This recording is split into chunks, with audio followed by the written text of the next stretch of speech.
Tarihin sisli koridorlarında insanlığın kendi kökenine dair sorduğu en kadim sorulardan biri yankılanır. Biz kimiz ve nereden geldik? Bu sorunun kalbinde üç büyük İbrahimi dinin kutsal metinlerinde ortak bir figür olarak beliren esrarengiz bir karakter durur. Adem. Nesiller boyunca bize öğretilen, onun tek, tarihsel bir birey, tüm insanlığın atası olduğudur. Peki ya bu hikayenin sadece yüzeyi ise?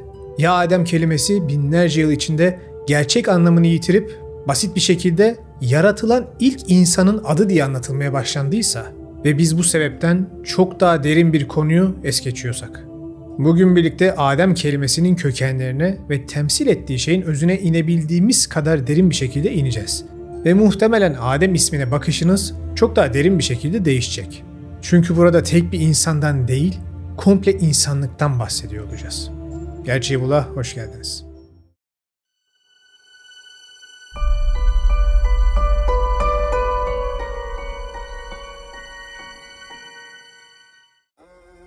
Yüzlerce yıldır anlatılan hikaye son derece basittir.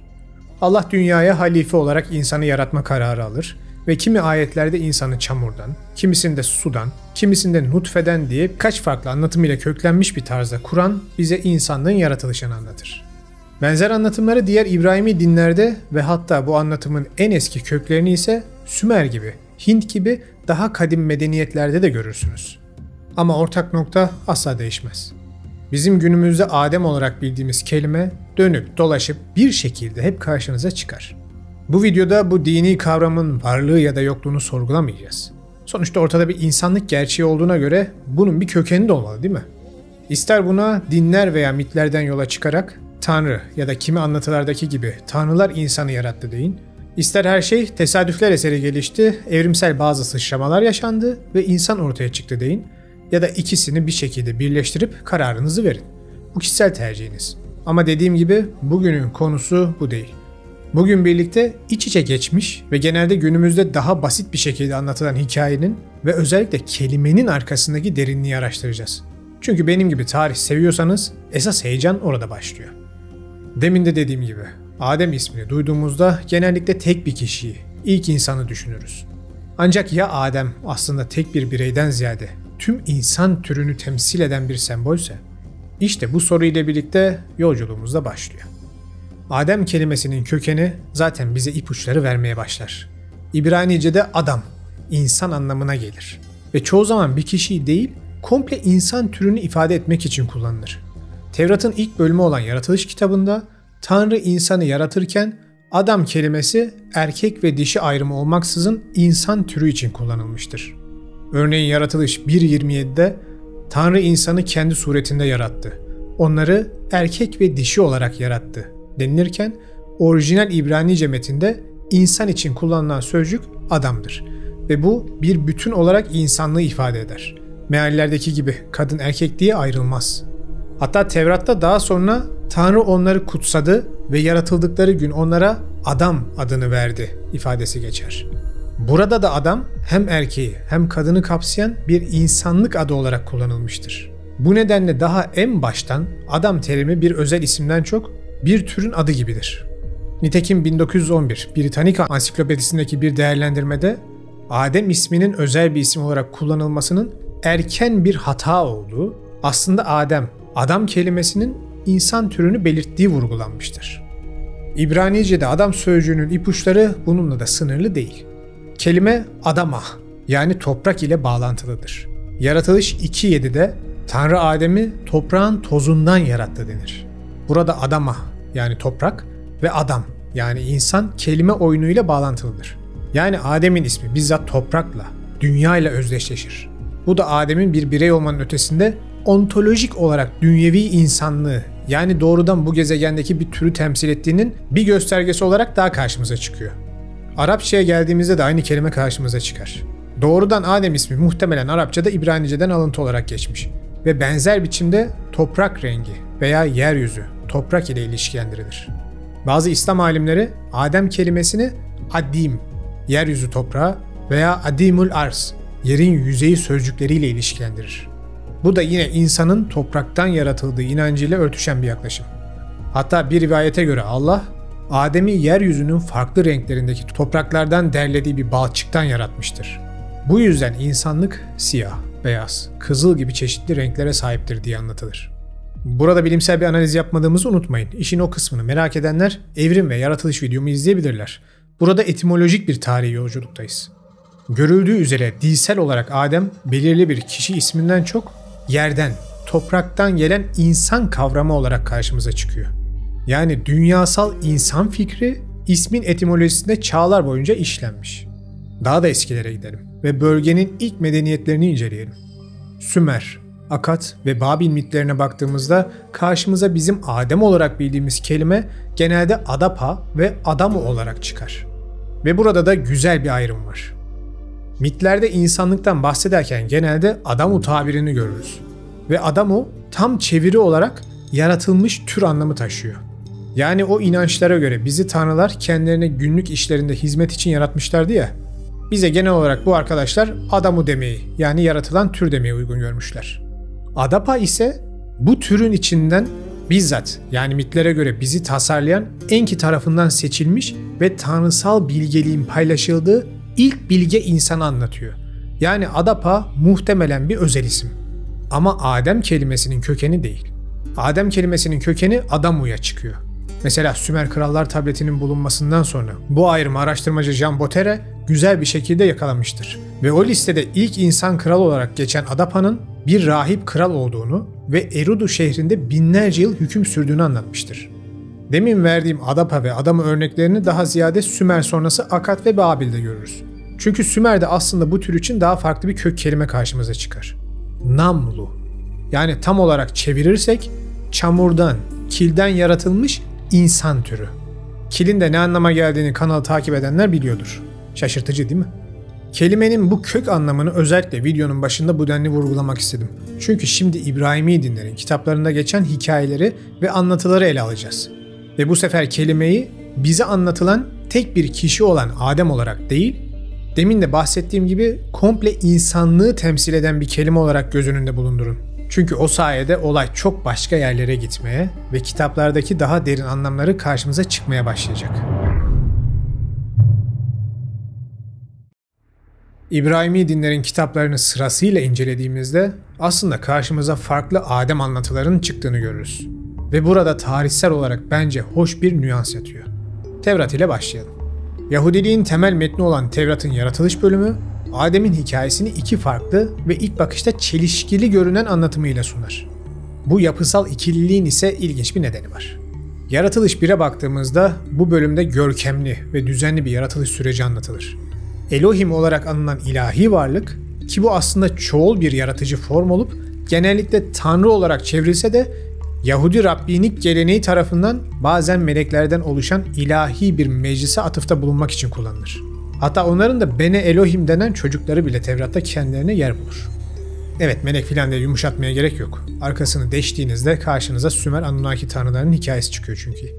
İşte bu Elohim diye geçen ama özünde tek tanrıdan ziyade topluluğu bize anlatan grup, Tevrat'ta insanlığı kendi suretlerinde yarattıklarını beyan ederler. Ve kitapta ayet, onları erkek ve dişi olarak yarattı der. Yani burada önce Adem yaratıldı, sonra sıkıldı, kaburgasından Havva yaratıldı anlatısı ilk başta karşımıza çıkmıyor. Tür olarak dişi ve erkeğin yaratılışı anlatılıyor. Yaratılış 2'de ise anlatı daha sinematik ve yeryüzü odaklı bir hal alır. Yahve adıyla anılan tekil bir Rab Tanrı karşımıza çıkar. Topraktan tek bir adamı şekillendirir, ona yaşam nefesini üfler ve daha sonra onun yanından, genellikle kaburga olarak çevrilir, bir kadın yaratır. Bu bireysel ve aşamalı bir yaratılış hikayesidir ve işte genel olarak hepimizin bildiği hikaye de budur. O cennetten kovulmalar, dramatik olaylar filan hep bu bölümde karşımıza çıkmaya başlar. Ve esas kahramanlar olarak da bir erkeği ifade etmek için kullanılan Adem ve bir kadını ifade etmek için kullanılan Havva ile karşılaşırız. Şimdi burada neden iki farklı yaratılış anlatısı var dediğinizde işte karşımıza her zamanki en büyük sorun olan insan müdahalesi çıkıyor. Günümüzde bu yaratılış ve hatta yaratan Tanrı'nın bile farklı olması Yahudiler arasında tartışılan bir konu. Ve bunun da temel sebebi Yahudiliğin içindeki Yahvist ve rahip kaynaklarının temel farklarıdır. Bunlar neyin nesi derseniz, birisi Babil esaretindeki bilgileriyle Tevrat'ı yazan yaklaşım, Diğeri ise Pers dönemi sonrası gücü ele geçirmiş Yehuda kavmi ile yazılmış Tevrat yaklaşımı. Ve bu iki fark o kadar büyük sorunlar çıkarıyor ki aranızda Tevrat'ı okuyanlar olduysa bunu fark etmişlerdir. Ve bu sorun özellikle insanın yaratılış anlatısında da demin de gördüğünüz gibi zirveye çıkıyor. Nitekim ilahiyatçı John Walton, İbranice metindeki kullanım farklılıklarına dikkat çekerek şöyle der. İbranice'de özel isimlerde belirli tanımlık yani ha eki kullanılmaz. Eğer ki ha eki varsa bu özel isim değil, bir türü, topluluğu ifade etmektedir. Yani bu yaklaşıma göre aslında orijinal yaklaşımda da tür olarak Adem kelimesinin kullanıldığını görürüz. Ama zamanla bu hikaye bireysel anlamlar kazandırılarak Yahudilere sunulmaya başlanmış. Bu özün aslında tür olduğunu belki de en güzel gösteren ayetlerden birisi de Yaratılış 5.2'de geçen Tanrı onların adını Adem yani insan koydu cümlesidir. İşte buradan yola çıktığımızda Habil ve Kabil hikayesinde değişmeye başladığını görüyoruz. Çünkü normal klasik anlatımda Adem ve Havva dünyaya inerler, üredikçe ürerler ve bir şekilde iki kişiden tüm insanlık çoğalır. Halbuki normalde böylesine bir akraba evliliğinde şu an insanlık diye bir türün bilimsel olarak olmaması gerekir. Çünkü eşyanın tabiatına göre imkansız bir olaydan bahsediyoruz ve mantık yok olup gidiyor. Ancak olayı esas öz kelime anlamı olan insanlık ile ele alırsak hikaye yerli yerine mantık çerçevesinde oturuyor ve Habil ile Kabil'in hikayesi birbirini öldüren iki kardeş hikayesi yerine iki farklı topluluğun hikayesine dönüşüveriyor. Tevrat'a göre Adem'in oğlu Kain yani Kabil, abisi Habil'i öldürdükten sonra Tanrı tarafından Nod diyarına sürülür. Ve yine Tevrat'ta orada Kabil karısını bildi yani evlendi denir. O en temel ve bence sığ anlatıya göre zaten dünyada 4 insan var ve biri ölüyor. O zaman Kabil'in kovulup gittiği diyarda bulup evlendiği eşi kimin nesi? Ayrıca ayet şöyle devam ediyor. Kabil gittiği yerde kendisini öldürebilecek kişilerden korkar ve Tanrı onu korumak için üzerine bir işaret koyar. Üstelik Kabil orada bir şehir bile kurar. Şimdi tek bir ayet bile klasik yaklaşıma göre baştan aşağı çelişki içeriyor değil mi? Ama birey değil de tür olarak bunu ele alırsak o çelişki biter. Dünyada Adem, Havva, Kabil, Habil diye 4 kişi vardı yaklaşımı yerine Adem'i tür ve diğerlerini topluluk olarak alırsak taşlar yerine oturur. Ve hem Tevrat'ta hem de birazdan Kur'an'da göreceğiniz anlatı mantıklı bir şekilde anlam kazanır. Özetle Tevrat Yahudilerin elinde, hatta farklı Yahudi mezheplerinin bile elinde defalarca revize edildiği için bu sorunlar karşımıza çıkıyor. Ama öz anlatıma ve sembolizme sadık kalırsak en azından devasa bir bilgi karmaşasının arkasındaki ana temayı yakalayabiliyoruz. Yani Adem'in bir kişi değil, komple insanlığın adı olduğu gerçeği. Kur'an'a ve İslam'a gelelim. Kur'an'da bu tarz alt başlıkları incelerken size tavsiyem zamansal kronolojiyi ve değişimi daha iyi anlamanız için iniş sırasına göre ayetleri incelemenizdir. Mesela burada da bu fark önemli bir detay olarak karşımıza çıkıyor. Çünkü normal meallere göre olaya yaklaşırsak Adem kelimesi ilk olarak Bakara suresinde karşımıza daha ziyade bir bireyi tarif eden bir anlam gibi çıkarken iniş sırasına göre baktığımızda karşımıza Araf suresinde şu şekilde çıkar. Andolsun ki sizi yarattık. Sonra bir suret, bir şekil verdik size. Sonra da meleklere Adem'e secde edin dedik. Hemen secdeye kapandılar. Yalnız iblis secde edenlere katılmadı. Burada olayın farkını yaratan Arapçadaki Adem kelimesidir. Normalde Kur'an'dan önce ve indiği dönemde Adem o bölgede özel isim olarak kullanılan bir kelime değildi. Arapça kökeni olarak edim yani dünya yüzeyi, yeryüzü, yeryüzünden yaratılmış varlık anlamları taşıyan bir kelime olarak karşımıza çıkıyor. Ve şimdi ayeti bu şekilde esas kök anlamı ile tekrar okuyor. Kur'an'da çoğul bir şekilde sizi biz yarattık deniliyor. Burada kimi yaklaşımlara göre Allah kendinden üçüncü çoğul şahıs olarak bahsediyor diye çeviren de var. Ya da mesajı Cebrail ilettiği için biz derken kendisinin de dahil olduğu bir çeşit melekler konseyi tarzında bir gruptan bahsediyor diyen de var. Tıpkı şu Tevrat'taki çoğul Elohim örneğinde olduğu gibi. Bu konuda artık yaklaşım size kalmış. Ama Kur'an videomda ben, biz, o kavramları ile ilgili farklı yaklaşımı size anlatmıştım hatırlarsanız. Sonrasında Araf suresinde karşımıza "Ey Ademoğulları" diye bizlere bilgi veren bir ayet daha çıkar. Günümüzde kendi türümüzü tanımlamak için kullandığımız insanoğlu kelimesinin o zamanlardaki Arapça karşılığı olarak çok uygun bir şekilde karşımıza çıkar. Derinlere inmeye devam edelim. Müslümanların pek çoğu Kur'an'da Adem'in eşi olarak Havva diye bir kadından bahsedildiğini düşünüp duruyorlar. Hatta Havva anamız filan diye iyice benimserler de. Halbuki Kur'an'da Havva diye bir kelime geçmez. Adem'in karısı diye bir tabir de geçmez. Havva tamamen Yahudi kökenli bir kelimedir. Ve aslında onlarda bile anlamı ikiye bölünmüştür. Havva İbranice'de yaşam veren, hayat veren anlamları taşıyan bir kelime. Ve ona bu adı Tevrat'a göre Rab Tanrı vermez. Tevrat'ta Tanrı Adem'i yalnız görünce ona kaburgasından bir işşa yaratır. Yani kelime anlamı olarak kadın yaratır. Burada yine öz olarak ele aldığımızda insanlığın dişisinin yaratılışından bahseder. Yani konumuzdaki haliyle ele alırsak türün erkeği ve dişisi yaratılır ve dişi üretken olduğu, çocuk doğurduğu için ona Havva yani yaşam veren denilir. Ancak daha sonra Tevrat'ta Havva hikayesi çok bireysel bir anlatım tarzına konur ve Adem'i elmayı yemesi için yanlış yola sevk eden, şeytana uyan kadın figürüne dönüşerek ayaklar altına alınır. Yaşasın ataerkil din sistemi değil mi? Kur'an'a kaldığımız yerden devam edelim. Kur'an'da dediğim gibi bir kere bile Havva kelimesinin ya da isminin geçtiğini göremezsiniz. Ve kitap orijinalinde ısrarla Adem ve eşi olarak bu çifti bize anlatır. Bu yüzden Kur'an'daki cennetten kovulma hikayesi küçük ama anlam olarak büyük bir şekilde Tevrat'tan farklıdır.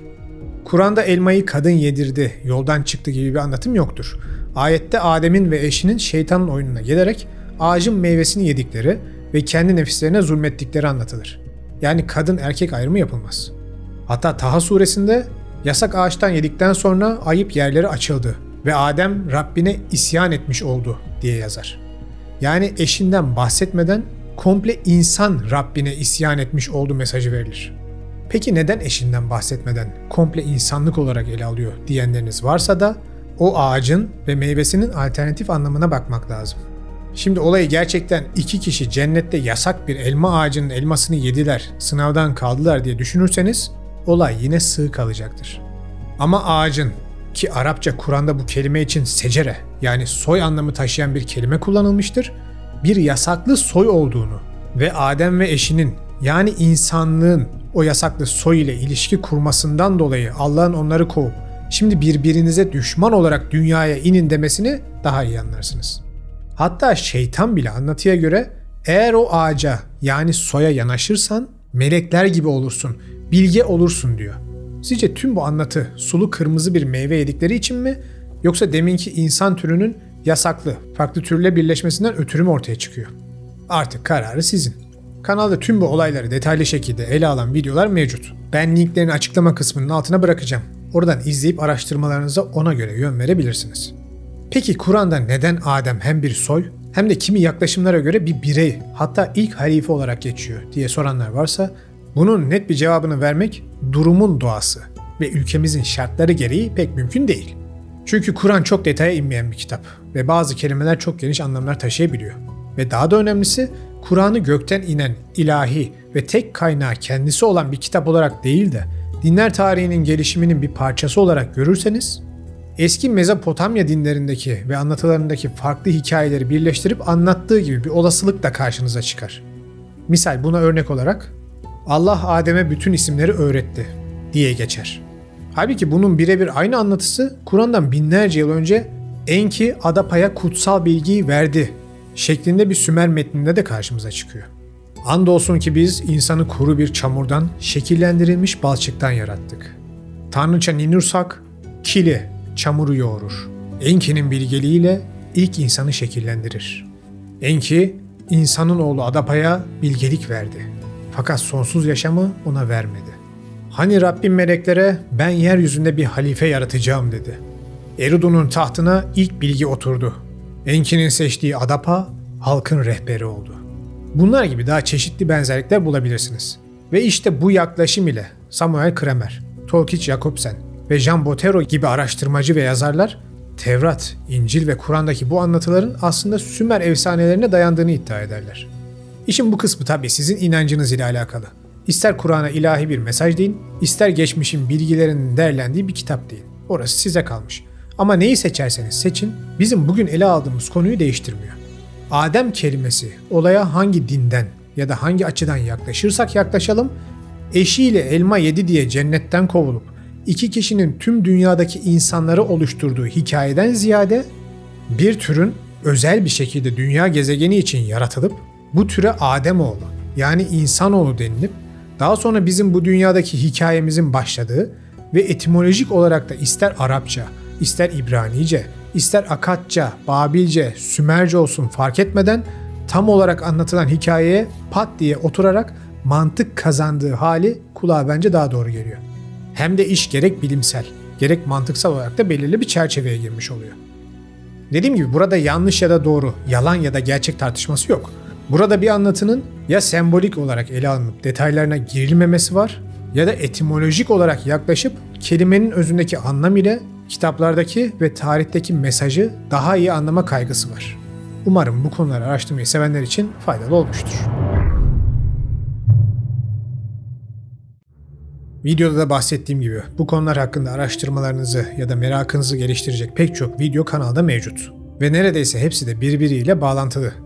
Videoların açıklama kısmına tıklayıp ekranı aşağı indirdiğinizde izlediğiniz video ile alakası olan bazı videoların linklerini ya da oynatma listelerini göreceksiniz. Oradan serinize devam edebilirsiniz. Hepinize izlediğiniz için teşekkür ederim.